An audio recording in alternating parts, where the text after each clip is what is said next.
Hey Supercon fans, I am TK71377, here to talk to you about some rebel propaganda. We're going to read a story today. I'm from the Everglades Squad in the 501st Legion, and our story is called Star Wars, I Am a Jedi. It is written by Christopher Nicholas and illustrated by Rob Cokie.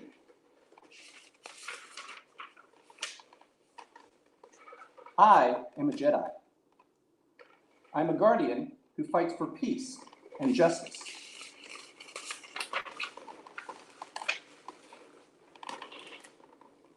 A Jedi's power comes from the Force, an energy field created by all living things that binds the galaxy together.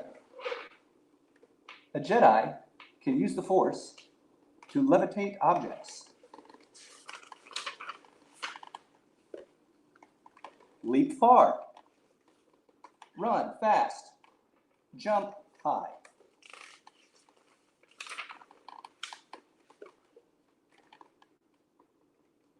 Trick the weak-minded and influence others.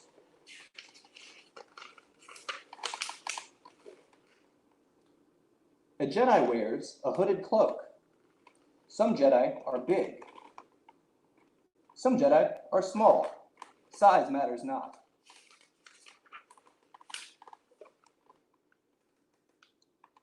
A Jedi weapon is the lightsaber. It is a powerful laser sword that can cut through anything.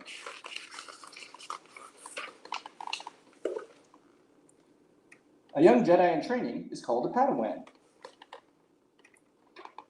Before becoming a Jedi Knight, a Padawan must be taught by a Jedi Master in the ways of the Force.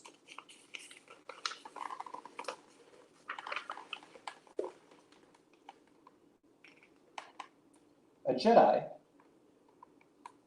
should always be at peace. Fighting is the last resort.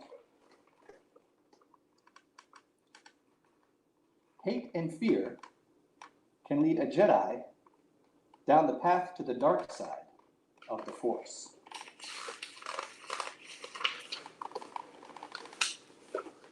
Anakin Skywalker was once a powerful Jedi who gave in to the dark side.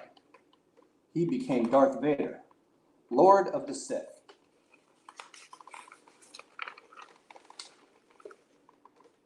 The Sith are the enemy of the Jedi. They are evil warriors who use the Force to spread fear. There can be only two Sith Lords at a time, a master and an apprentice. The Jedi are in a constant battle with the Sith to restore balance to the Force.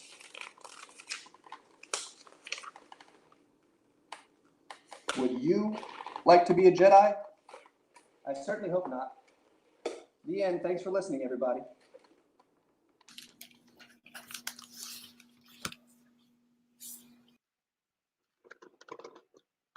Hello, Supercon fans. I am TB14056 of Everglades Squad of the Florida Garrison of the 501st Legion.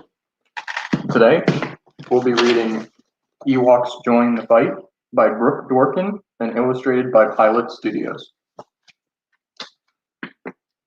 Han Solo was on a special mission on the forest moon of Endor. He had landed there with Princess Leia, Luke Skywalker, Chewbacca, and R2-D2, and C-3PO. The rebels were looking for a secret bunker that hid a special machine, a machine that could help them destroy the Death Star.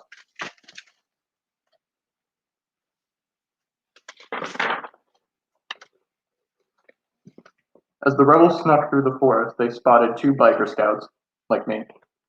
The scouts patrolled the forest and guarded the bunker. Chewie and I will take care of this, Han said, pointing to the scouts. You stay here. But as Han and Chewie attacked, more scouts appeared. The scouts jumped on their speeder bikes and zoomed off to warn the Empire. Luke and Leia climbed aboard two other bikes. Keep on that one.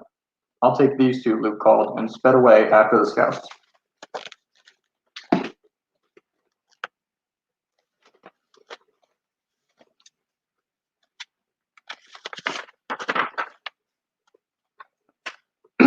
Leia chased after the other scout. She managed to catch up to him, but then the scout fired his blaster at her. Leia tried to dodge the blast and rolled off the speeder. She was all alone in the forest with no way to get back to her friends. Suddenly, a small furry creature appeared. It was an Ewok. He poked at Leia with a sharp stick. "Cut it out," Leia said, standing up and brushing herself off. Leia sighed and looked down at the Ewok again. "Maybe you can help me," she said, but the Ewok seemed afraid of her. "I won't hurt you," Leia said. "Here, want something to eat?"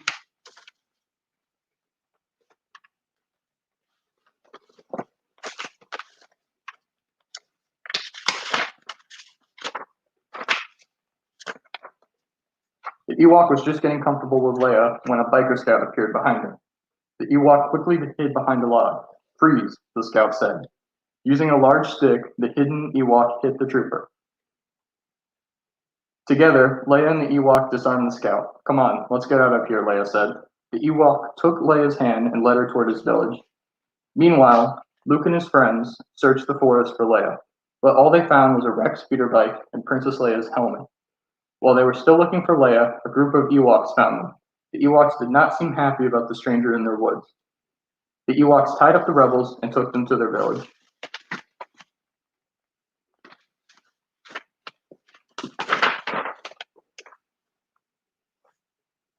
When they arrived, the rebels were surprised to see Princess Leia.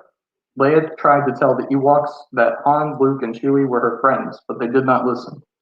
Only C-3PO was allowed to remain free. The Ewoks seemed to think he was a powerful being. "3PO," Luke said. "Tell them that they don't do as you wish, you'll become angry and use your magic." C-3PO did as Luke said, but the Ewoks still wouldn't listen. Closing his eyes, Luke used the Force to make C-3PO float.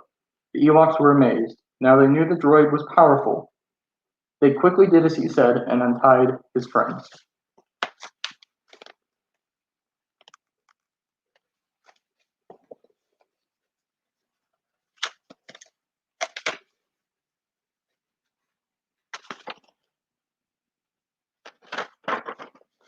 That night, the Ewoks gathered around C-3PO, who told them tales of the rebels and Darth Vader. The Ewok liked the stories, and they liked the rebels. They decided to make the rebels part of their tribe.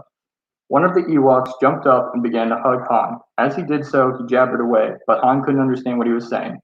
"He says the Ewoks are going to show us the quickest way to the shield generator," C-3PO translated.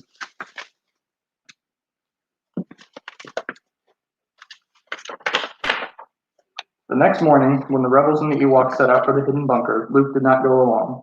He knew it was time to face Darth Vader. Leia said goodbye to him and wished him luck. Soon, the rebels and the Ewoks arrived at the bunker. The main entrance is on the far side of the landing platform, Princess Leia explained, but the landing platform was surrounded by guards. Luckily, the Ewoks knew of a back entrance. The rebels snuck them around and surprised the Empire scouts, quickly disarming them. Han, Chewie, and Leia made their way deep inside the bunker, but before they could turn off the Death Star's shield generator, they were surrounded by Imperial soldiers. It was a trap. The Empire had been waiting for them.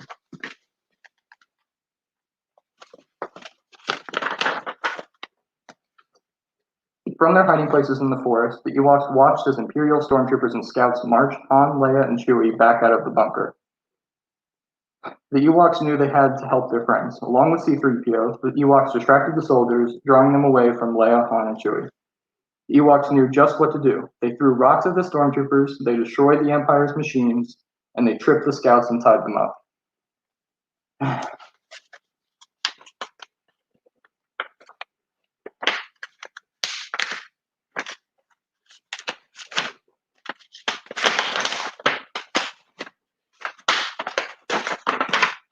With the Empire's soldiers taken care of, Han Solo did what he had set out to do.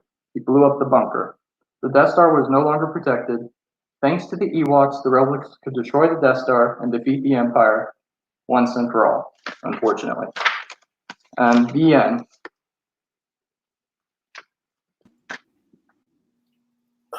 Okay. All right. Fine. But just make sure nobody bothers me. I've got to go read to some young cadets. Just make sure to keep the halls clear. Okay? Yeah, no, I'm not going to argue about it. Okay? I have to go. They're here. I got to go. Bye. Good evening, young cadets and Supercon fans. I'm ID 72313.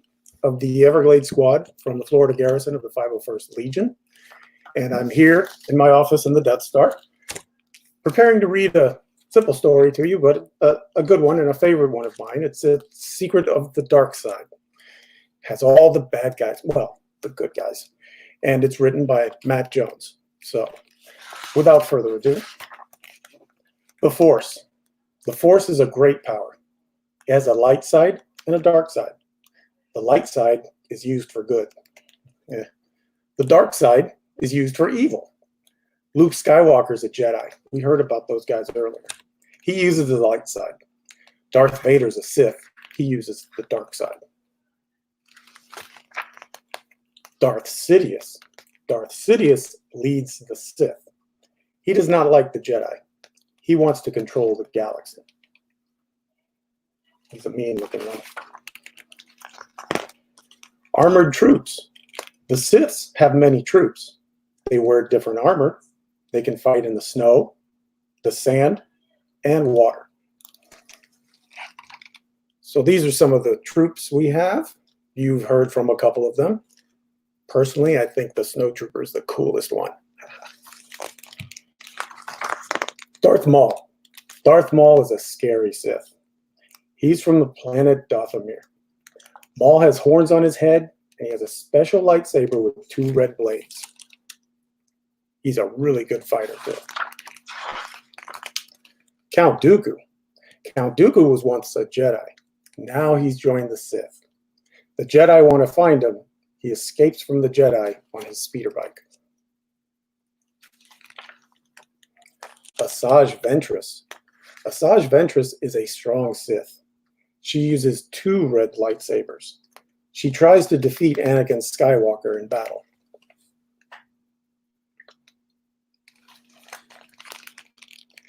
And I think you all know about Anakin.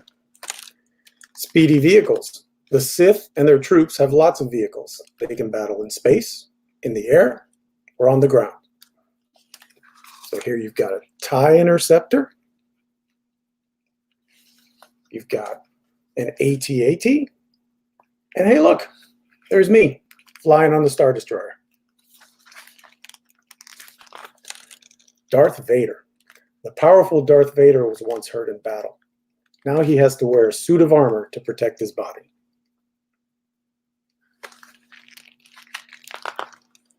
Kylo Ren. Kylo Ren uses the dark side of the Force.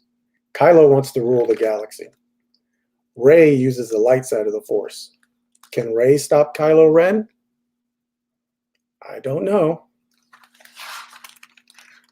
But that's it. So hopefully you learned a little bit about the dark side of the Force and some of the good bad guys. Thanks. Have a great evening. I'm signing off.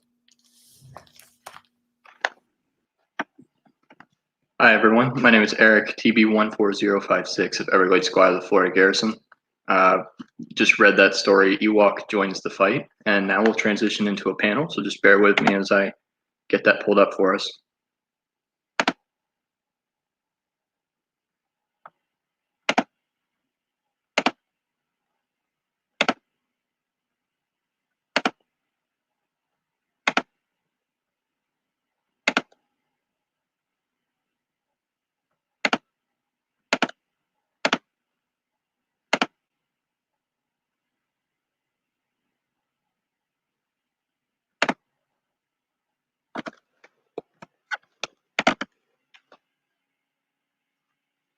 All right.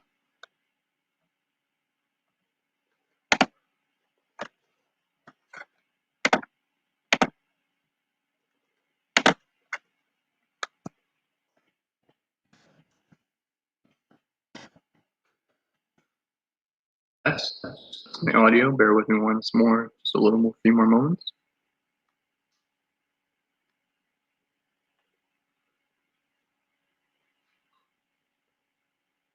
Okay. All right, we seem to be all good. All right, so like I said, I am TB14056 of Everglades Squad. I'm the Everglades Squad leader, and we'll just be giving a quick overview of the 501st Legion today, who we are, what we do, how we do it, and when, where we do it. Before we go any further, though, I do want to make sure I get this out of the way. Just read a quick disclaimer. While we're not sponsored by Lucasfilm, we do often work with Lucasfilm, but all Star Wars, its characters, costumes, and all associated items are the intellectual property of Lucasfilm, copyrighted 2020, Lucasfilm Limited, all rights reserved, and used under authorization. So, with that out of the way, so the 501st Legion is an international Star Wars fan group.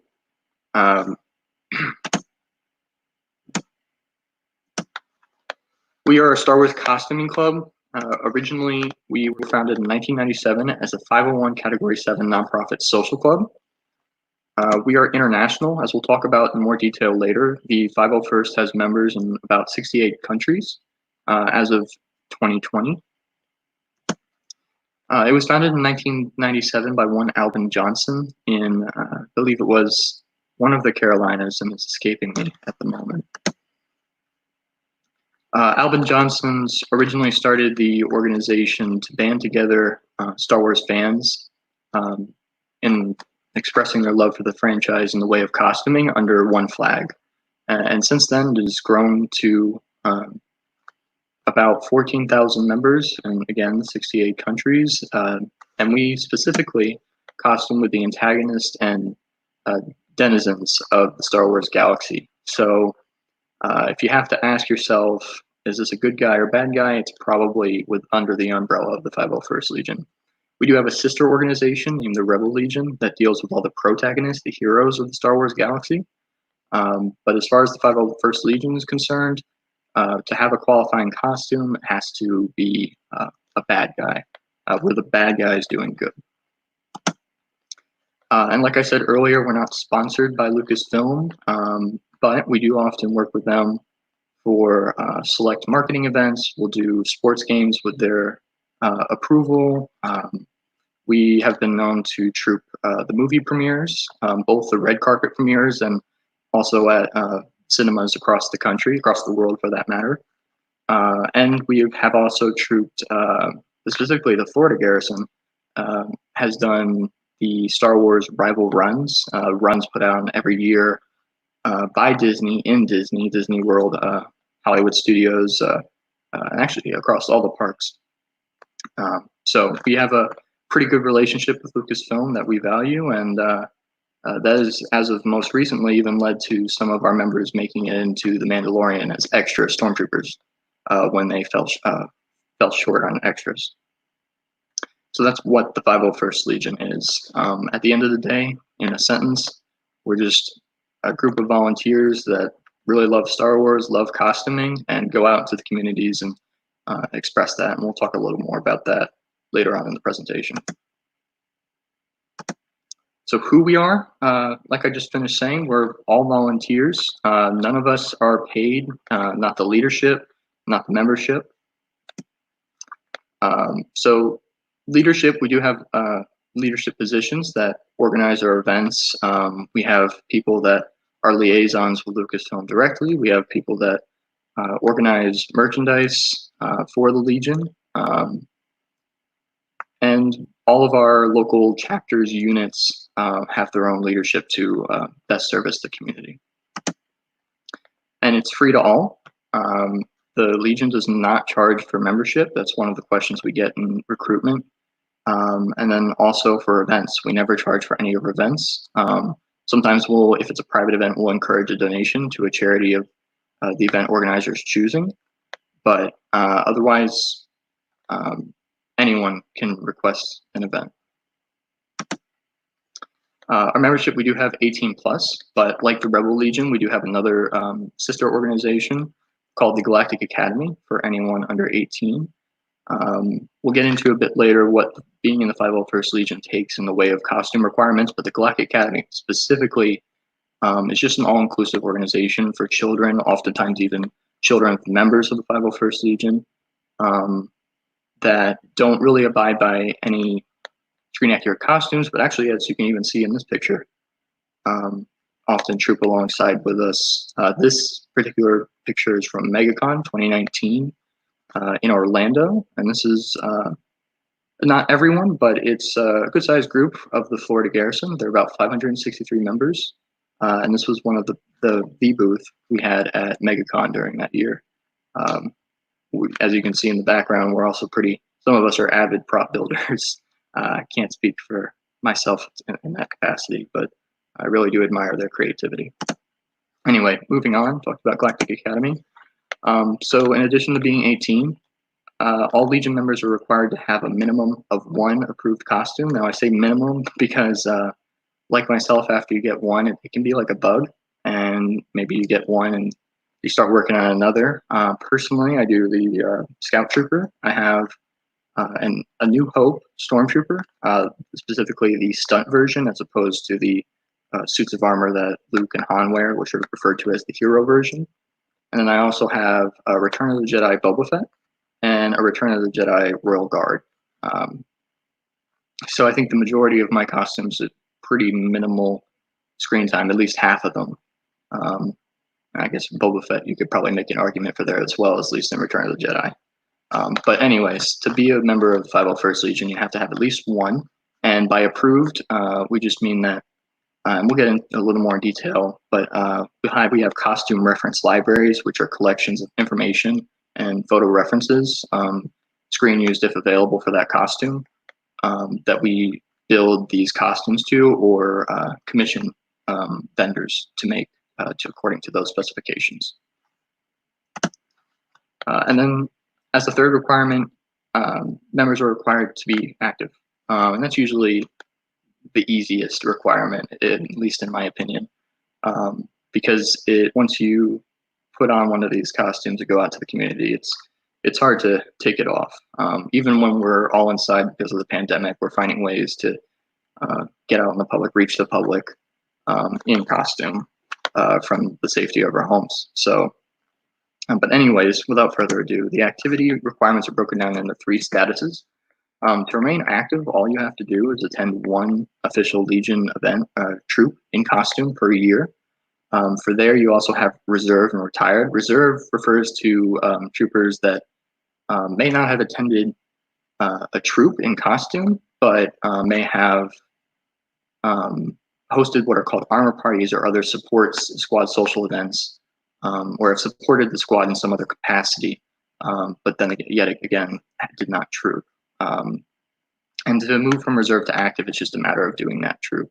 And then retired are those members that have moved on from the Legion, but always retain their TK ID, that number that I mentioned at the beginning for myself, TB14056, which I believe is our next. Yes.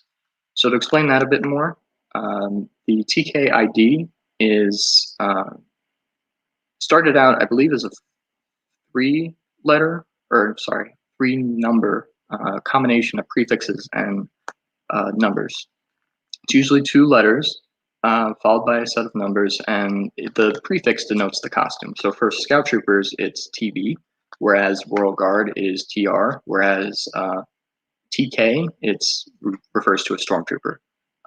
In A New Hope, you first year TK421, why aren't you at your post? That's where the idea was sourced from, and the Legion has just expanded it non-canonically to include and denote the different types of costumes. So once you apply for membership in the Legion, you choose from a spreadsheet of TK IDs that are available, and you have that TK ID even if you go into retired. It's yours for life, except in extraneous circumstances. But otherwise, that's how members organize and refer and identify themselves as. So hence why during our readings you might have heard a confusing mixture of numbers and letters. So that's who the Legion is. Now, where and when? So as I mentioned, the Legion has operated in 60 countries. I believe the specific precise count was 68, like I said earlier in the presentation. It consists of 76 garrisons in these 68 countries. Up on the left, I have a map of the North American garrisons. There really is no rhyme or reason. It has to do with the number of troopers in a garrison as to how many states or land area of a country a garrison might cover. So, for instance, for the Florida garrison and Star Garrison, which is in Texas, here and here, we have enough members where you could just do one state, or the Alabama garrison. Florida garrison I mentioned has about 550, somewhere around there. But other garrisons, like the Central Garrison, consist of several states because those states alone might not have enough members in each state. So often our members will maybe drive for an event for 2 or 3 hours, minding you that they are volunteers and they're not getting reimbursed for that. So it takes commitment. And I always like to commend our members for the commitment they show by traveling to these events. But it's just that, like I said, that love of Star Wars and getting out in the community. But anyways, continuing on. So you have garrisons, and then garrisons can be broken up into squads. Like the land area that the garrison covers, whether or not a garrison has squads will kind of depend on how many members it has. So Florida Garrison, for instance, it would be, the way we operate would be a bit chaotic if we didn't have squads with the number of members that we do. So Florida Garrison is split into 5 squads. Everglades Squad, which is all the members that you saw tonight are a part of. That covers South Florida, starting around Port St. Lucie County, if you're familiar with Florida and going south. There's also Tampa Bay, which is the west coast. We have Central Florida, which is McCausey in the Orlando area. And we have Squad 7, which is northeast. And then we have Northwest, which is Parjai Squad, which is the Panhandle. And these squads have squad leadership to coordinate events. So when we receive an event, it goes down from our main website, 501st.com, gets sent to Garrison Command, and then Garrison, if they have squads, sends it to one of the squads where that event is located. So me being the Everglades Squad leader, I handle any event requests that we receive, for example, Miami or Fort Lauderdale. So, and then we post it up on our boards internally, and members can sign up if they're available and would like to troop. So moving on, there's also what we have what called outpost. If there's not enough members in a particular country or locale to form a garrison, they can be their own 501st unit. It just requires 1 member. I believe Malta, the island in the Mediterranean Sea, recently, it was probably our most recent outpost, and it has 1 member. So and it just grows from there. You see one shore trooper, stormtrooper out walking the streets or at an event, and it can get people asking. And that's how these garrisons form, is you see us out in public and people are curious about joining. And we always love to share the enthusiasm we have for this hobby with others. So yeah. So we also have what are called detachments. And that's our final unit of organization, I promise. But detachments are not regionally based. They're actually filtered by costume. So when we're joining, one of the requirements I mentioned earlier is having a costume. And I think that's easily the hardest part about joining the Legion, is sourcing a costume to the specifications of screen accuracy. So these detachments are created to help prospective members in that process. So detachments, for example, with the Scout Trooper, it's what's called the Pathfinders Detachment, and it includes all Scout Troopers in the Legion all over the world, and they participate in online forums, like posting discussion threads. And through these discussion threads, we go over best practices, tips, talk about vendors, on how to source whatever costume you're looking to participate in the Legion with. For Stormtroopers, it's the 1st Imperial Stormtrooper Detachment. For Sith Lords like Darth Maul, Darth Vader, Count Dooku, Darth Sidious, there's a Sith Lord Detachment. There is Blizzard Force, which is for Snow Troopers. And then there is, just as one more example, the Bounty Hunters Guild for any bounty hunters, you guessed it. Yeah, and our members converse on there. That's just yet another way that members can get connected with other members around the world, just on the basis of a common costume. So we have 13,962 active members, with 29,717 approved costumes as of April 25th, 2020. And as you can see, costumes are almost more than double our active members. So I guess on average, probably about each member has about 2 costumes. I know many will go with what's called an Imperial Crewman costume, which is on kind of the lower end of cost, but is with the Jolly Roger detachment. Sorry, not Imperial Crewman, TIE Pilot Reserve. And it's a jumpsuit and hat, and it gets people in the foot in the door before they make any major financial commitments, and let them test the waters. So a lot of them will go on to a second costume after that they may have wanted to get into the Legion for. Right, as far as events, where and when we do what we do best, we'll get to that, talk about that next with trooping. We do all types of events. We do private events, like I mentioned. We also do community events, public events. We will do fundraising walks. We'll do weddings. We'll do birthdays. We'll do movie premieres. We'll do Disney events. We'll visit museums. We'll visit schools. We'll pretty much anything that you can think of within reason. We do have some exceptions in that Lucasfilm relationship that I aforementioned. We will not go to places of business often unless we have authorization from Lucasfilm, so as not to give the appearance that that business is using Star Wars or the intellectual property for marketing. But otherwise, out of respect for Lucasfilm intellectual property,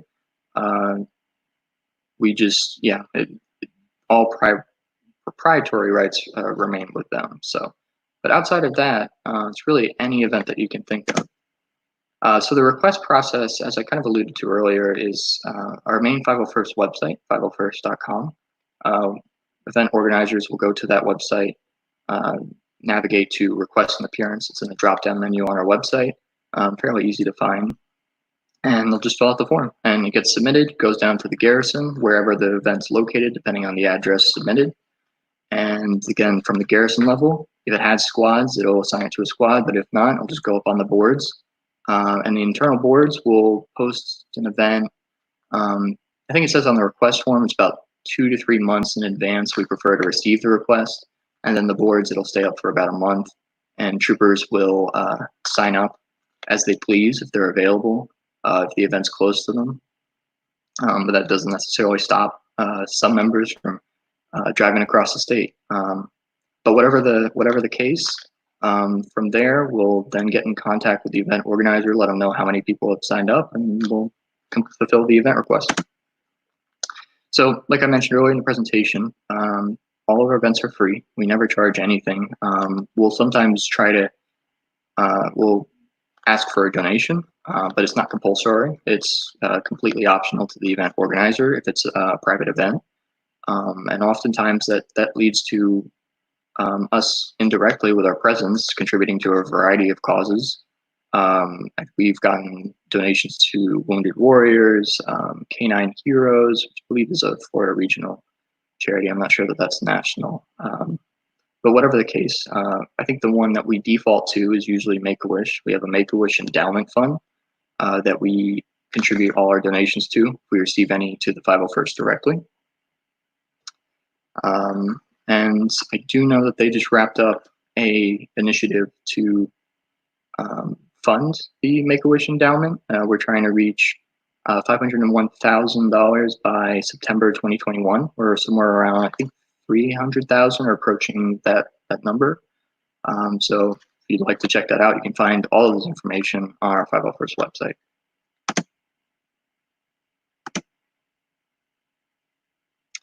So how do we do what we do?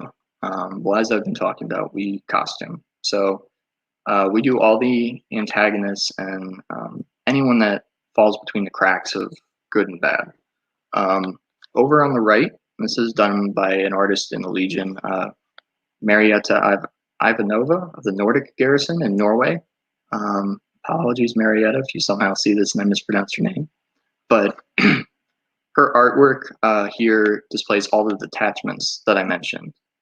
So a few that I missed, Sovereign Protectors has all the guards, and anything you see here has what's called a costume reference library, which consists of 2 things.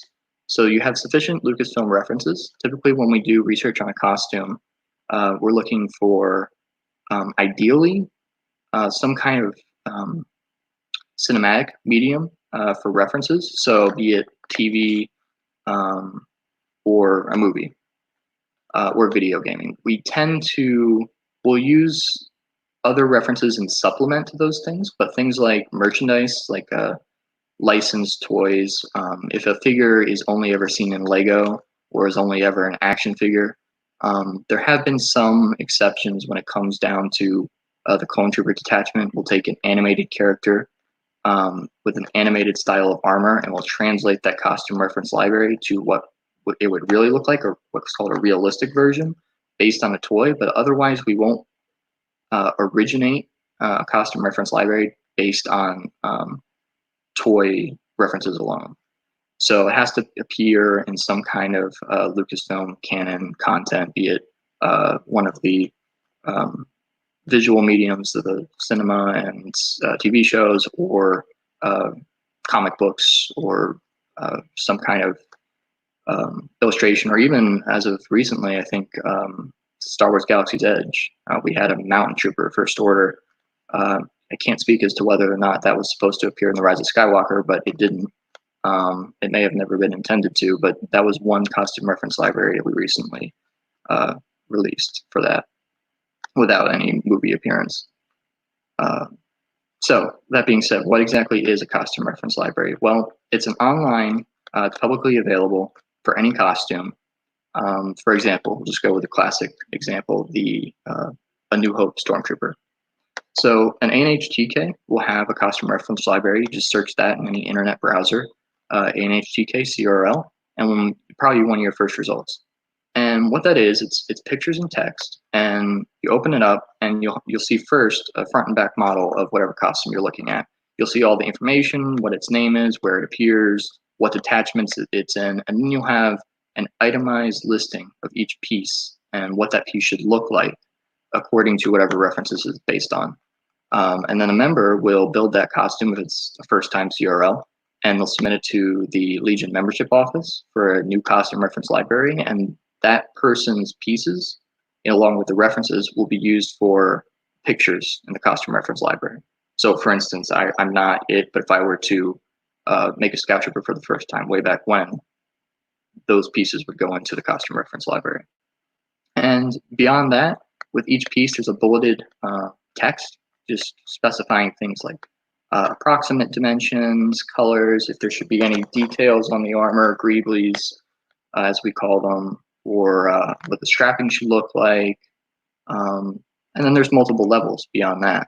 I won't get too much into that, but you have basic approval for Legion purposes, but then also some detachments have levels like 2 or 3, which are supposed to be even more accurate and get down to the really fine details of the costume.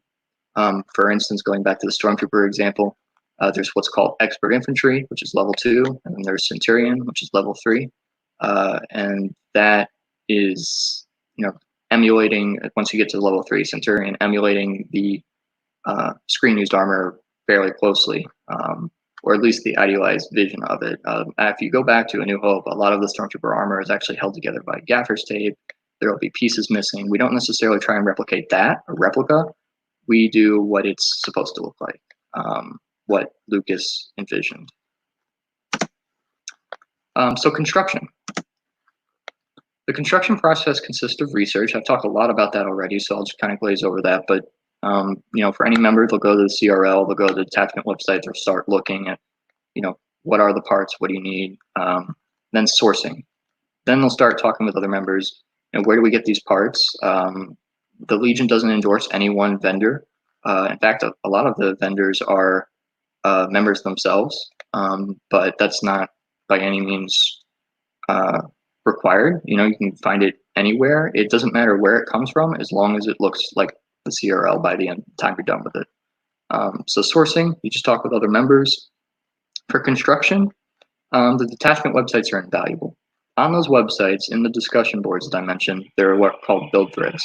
And build threads are step-by-step documentation of a build for other members to look at and give those best practices I mentioned. If I can use an analogy, if they are the instructions to your Lego set if a costume were a Lego set. So that really gives you, it can give you a very thorough, with pictures, build of, for example, a Stormtrooper. Some of our rarer costumes might be a bit more difficult to get that degree of advice or guidance on. For example, Darth Talon is a comic book Sith Lord, Twi'lek. That one is an exceedingly rare costume. I think we only have one in the Florida garrison that's active. And to find advice on that, you sometimes have to go across the country, as was recently the case to me helping a prospective member try and make that costume. So after construction, which is probably the longest portion of the process, you'll have approval submission, which is probably the shortest. An approval submission, you'll submit it to what's called a garrison membership liaison. So for each garrison that you saw on the prior slide, there's one person in charge of reviewing all the costumes with photos submitted by prospective members or current members for additional costumes, and check them against the CRL and photo references to see if it complies. And if it does, if you're a new member, you'll get your TK ID and an email congratulating you on entry in the 501st. If it's an additional costume, you'll get a notification that to me feels just as ceremonious, because some of these costumes can really take a lot out of you during that process, especially Boba Fett. Yeah, but thereafter it's added to your profile and you're ready to start trooping. So armor parties are another part of the construction process. I think I referred to them earlier when talking about reserve members. Armor parties are, well, I mean, the name itself is pretty self-explanatory. We come together with Army and armor, and we have a party, and we'll lay out all the armor on tables, and we'll just enjoy each other's company, eat some good food, and build armor. And it's open to the public. It's open to, of course, current members and anyone interested in joining. And new members or people looking to join will bring what they have, and some of the veterans will help chime in, give tips where and when they can. It's not an armor factory per se. I mean, you don't just bring the armor, drop it off, and boom, members build it. But we're always enthusiastic about helping people looking to join and doing everything we can to give them assistance. So the detachment websites, I feel like I probably already talked enough about those, but yeah, they're attached to any costume reference library for any of our costumes. They're hyperlinked in there, so you can just follow it based on the costume you're interested in doing if you're not sure which one it would fall in. And detachment websites, they actually have their own staff as well, their leadership, that just oversee the website, organize things for detachment members, cool activities. Like, for instance, I know the Pathfinders today are doing an online program for our members to post a photo of them as a kind of a troop virtual, much like this one, just wishing people happy May the 4th.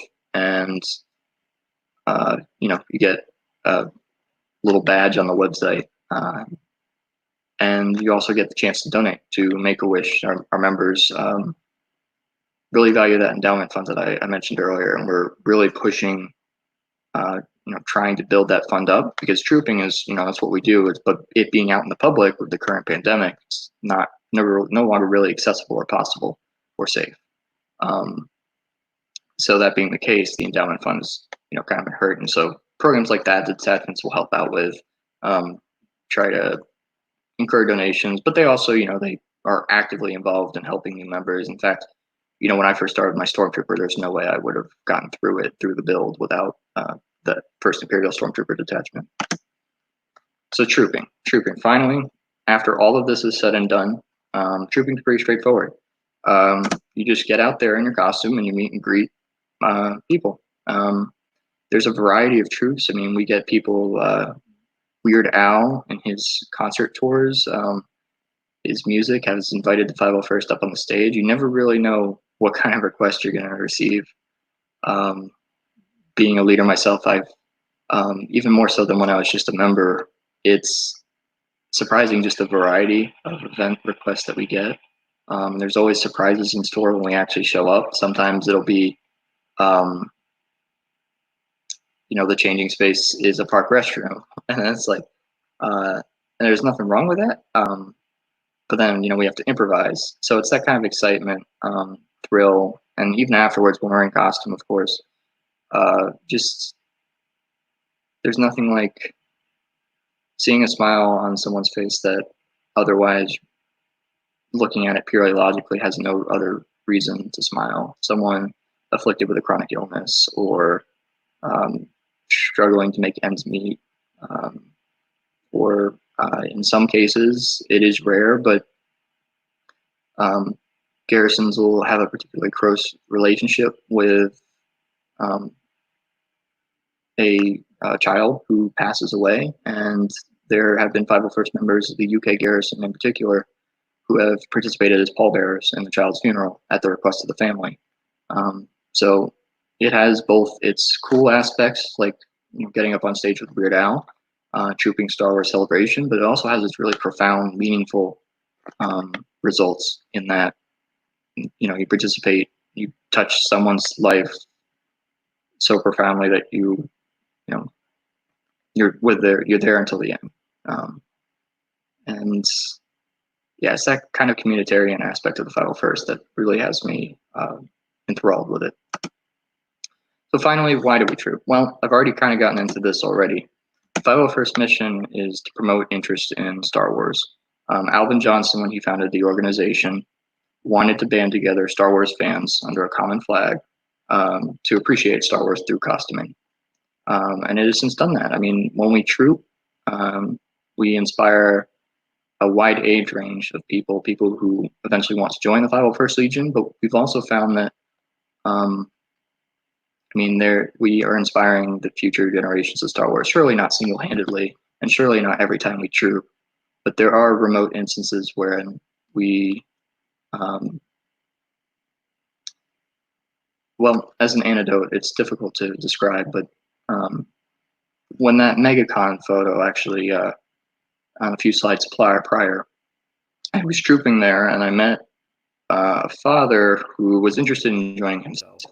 And I gave him my contact information for no other reason than to just, walk him through the beginning steps. And he ended up emailing me afterwards. And I gave him the information, but also in that email, he included that, and I can remember the quote so vividly. He said, most people like the 501st Legion because they like Star Wars. And he said, for my daughter, who was with him at the convention that day, she likes Star Wars because of the 501st Legion. And it's visceral to hear that in the aftermath, and especially even in real time while it's happening. And so that's one of our missions, and it's facilitate the use of costumes. So the 501st Legion, if it didn't exist, a lot of us that would probably collect costumes anyways and build them wouldn't have any reason to use them out of the house. They'd just be sitting on mannequins in various rooms. So, and then to contribute to a variety of causes. So, I already mentioned all the different opportunities we have, private events or even public fundraising events to contribute to charitable causes around the world. Make-A-Wish, by default, one of them. And then, rather than drone on, I think I'll go to the old adage, pictures are 1,000 words.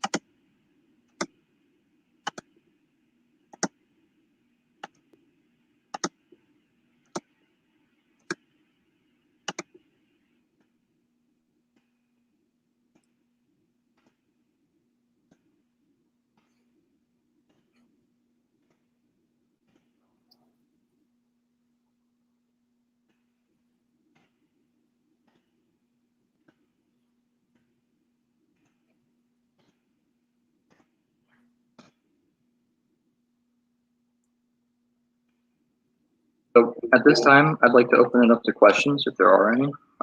Be happy to answer anything you might have. Eric. Oh, yeah. Hey, Gary. Hey. So yeah, I've been watching some of the comments and questions. We definitely had a few, so I want to make sure we get in a couple of those. Okay. So most of them are around the costuming stuff, and trying to see if I can grab a couple here. So Camilla de Persia, she asked, basically, what costumes would you recommend starting out with? How long does it usually take to get in and out? I guess it really all depends. I mean, taking a stab at it, what a lot of people do is a character they're drawn to or a character that they're particularly fond of. For some folks, it's, well, I'm not exactly sure how to build armor. I'm not good at sewing. I don't know about this. So there's characters you can pick that at least will help you get the membership, and then you can get out there trooping, and then you can start working on additional costumes. Eric, you had mentioned about like a bridge crew or a scan crew. Those generally you can go out and source the flight suit and the boots and the belt and the hat, and that kind of helps you get in the door. And then as far as getting in and out of the costumes, it'll all depend. Anywhere from 5 minutes to, Eric, what do you take with Boba? What are you down to, like half an hour now? Oh, no. Not yet? No, it takes me about 45 to 50 minutes to get into Boba Fett. So they're getting better.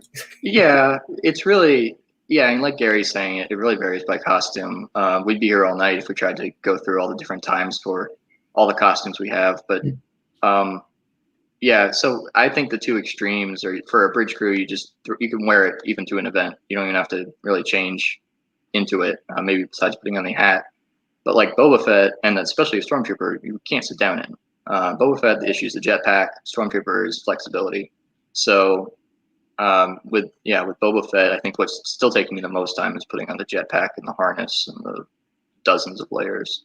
Yeah. So I know, Dave, you've got the First Order TK, so that one sometimes too takes a little bit of work getting into, just like the regular TKs. And once you're in there, it's limited. Yeah, you learn a lot too as you learn what you're capable of. So when you first start using it, you're real ginger with it. You don't want to make sure you don't know what bends where. I got out of my suit for the first time by myself today. Yay! Baby steps. So you get a little better. But I'm down to putting it on with help. I could probably do it in like 7 minutes. Nothing. Nice. Yeah. All right, cool. All right, I got another question here. Amy, Dick, how long did it take you to make each of your costumes and get them approved? Well, it depends on the costume. I'm one of those that Eric talked about earlier. I started off with one, and all right, I'm sitting at about 15 now, but that besides the point. But it all depends. You have different routes to go with your costumes. Let's just pick the Stormtrooper, for example.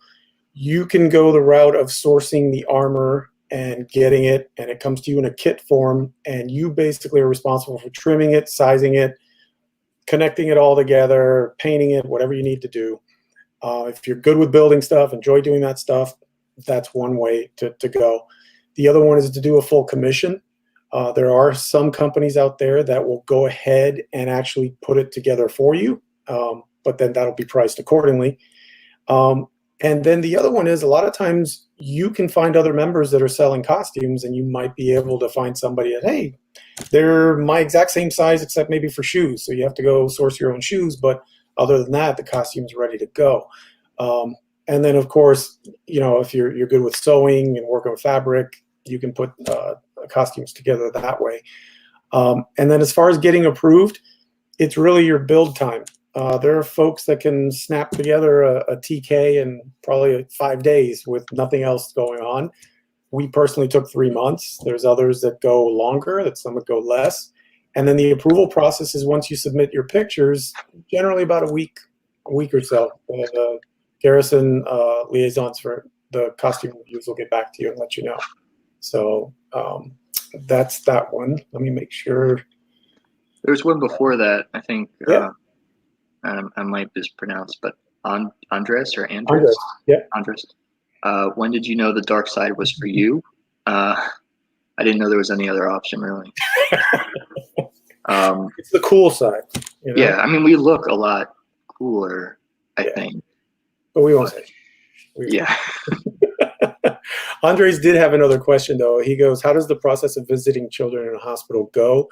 Do you find any pushback from parents or the hospitals themselves, or is it an easy process? Okay, so from the event organizing perspective, and Gary can certainly speak to this too, Gary's actually second in command, XO of Everglades Squad, and then has been 2 years, even longer than me. Has much more experience. But anyways, yeah, with the hospital troops, for Everglades Squad in particular, and this is not a standard unit; it's actually unofficial. We do have what's called a hospital liaison. We'll reach out to hospitals in our areas and tell them about who we are, what we do, kind of like today.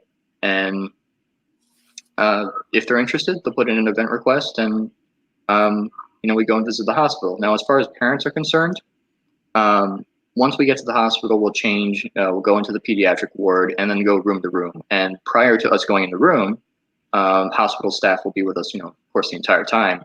And they'll ask the parents or anyone present, first, would the child like to be visited, by Star Wars? And if it's someone that's immunocompromised or we can't be near them, then it's not even a question.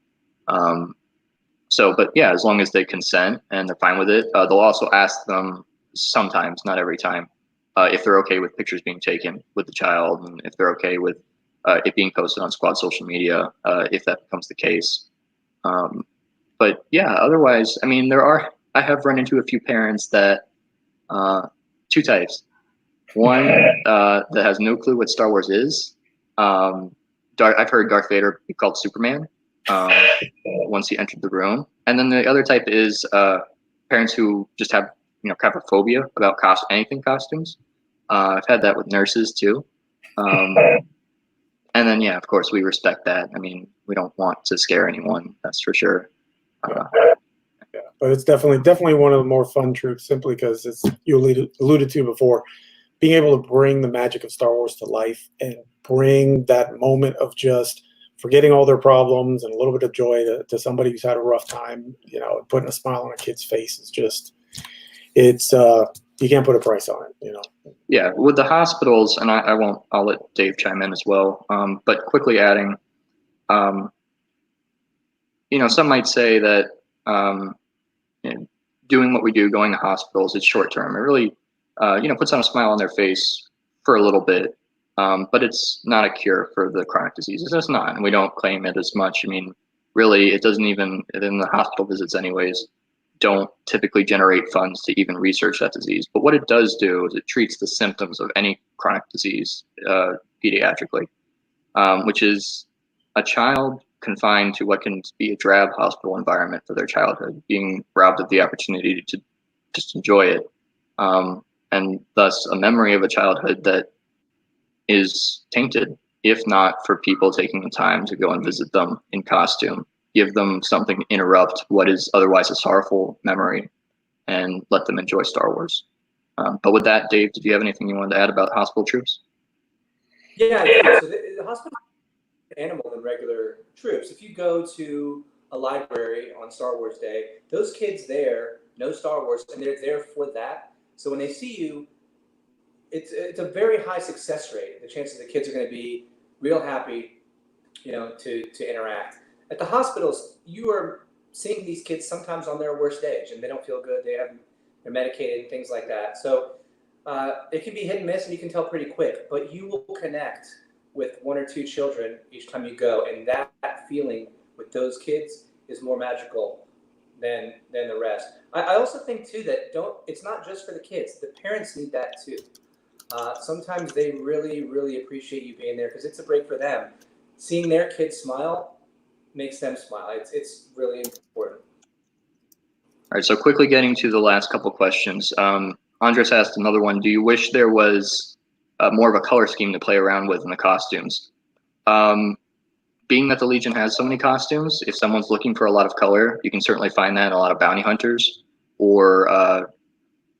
But yeah, I can see what you're getting at. A lot of the costumes, like the Royal Guard or Stormtrooper, are just one solid color, either white and black. But yeah, no, there's opportunity. Color, personally, I have a bad time matching color, so it can kind of be a pain and something that I actually avoid, which is why I like white. And then the other costume, or Supercon asked, which costume do you start with? I'll let each of us go and say what they started with. But to answer the new costume about spending on a Stormtrooper, for New Hope, you're probably looking at about, and it'll vary, definitely depending on how much you're able to do yourself, but it can go anywhere from 900 to probably 1,500, 2,000, even if you do full, if 2,000 if you do full commission. Yeah. But yeah, I started with A&H TK myself. Gary and Dave, you just want quickly. Yeah, I concur with that. It's and again, it depends on the costume. For the Stormtrooper, it's anywhere. The more you can do yourself, the less it is. Like I said, the commissions are where that'll be the priciest. But again, there's other options that'll help you get into the Legion that aren't as much. I mean, you just buy a simple flight suit and some boots and the belt and the hat, and you're good to go as a crewman or a scan crew. Different other options there. So there's a way to get into it. Dave, I know we've got to close up, but your thought? How you started? I started as an officer, which is on the more cost-effective end. Literally on my first troop, I was deciding my next costume. I wasn't even with the first. It's whatever somebody else will sell it for. It's like, how much does a car cost? It's really difficult to answer. Yeah. But also, I think what a lot of people don't think, you don't just write a check for $1,500. It's like a scavenger hunt that you pay out over the course of a year, and if you are patient and, time isn't an issue, you could, find great deals on things one at a time. Some people want it all now. Some people want it all perfect, made by somebody else. And it really depends a whole lot. Yep. Gotta love the cats and the kids. All right, guys. So, Eric, I think we're up on our time. I don't see. Let me just check to make sure. Well, we had one last question. It looks like Javier Cardenas. I heard if you wanted to do a Biff, that it was one of the easiest costumes to wear. Is this true? All right. Thanks, Hav. Appreciate that. He's actually one of our squad mates. And yeah, that's one of the costumes I have too, is a Biff. And no, it is not easy to wear. So very hot, very constricting, but cool response. All right.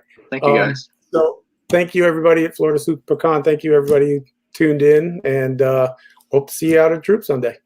Thanks, guys.